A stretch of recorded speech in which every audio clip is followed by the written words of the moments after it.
Investis le 29 avril dernier, les nouveaux gouverneurs et vice-gouverneurs de province étaient pour la toute première fois ce lundi face au président de la République.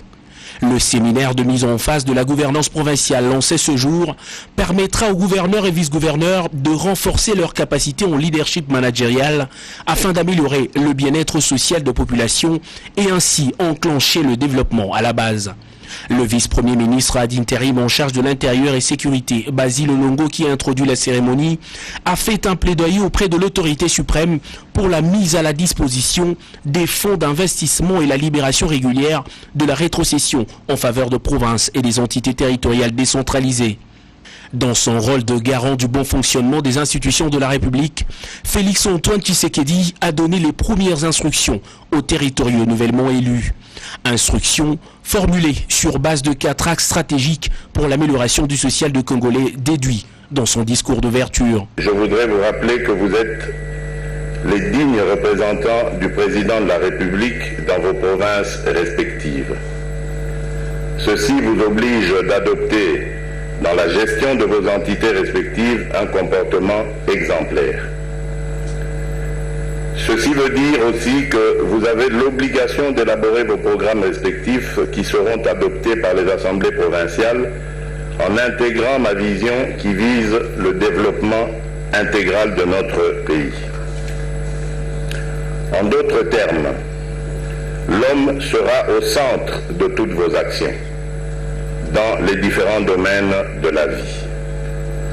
Je compte donc sur chacun de vous pour qu'à l'issue de mon mandat, nous puissions amener ensemble le changement que j'avais promis au peuple congolais au cours de ma campagne électorale.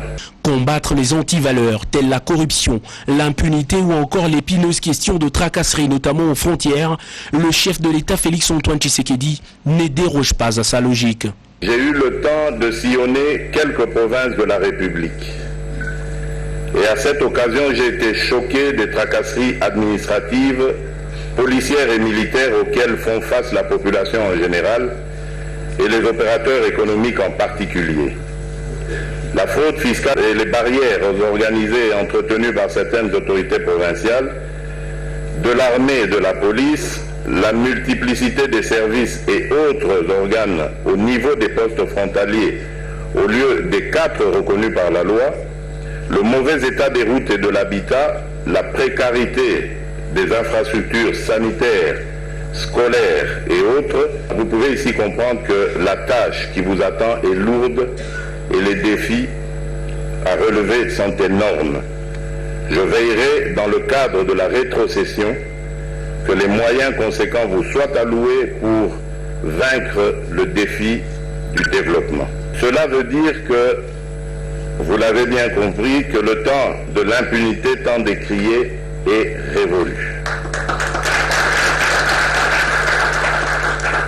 Recommandant aux gouverneurs et vice-gouverneurs une gestion axée sur les résultats, le président de la République a annoncé la mise en place d'un contrat-programme pour évaluer trimestriellement ce territoire. Ouvert ce lundi, les travaux du séminaire de cadrage et des mises en train de gouverneurs et vice-gouverneurs se poursuivront jusqu'au mercredi.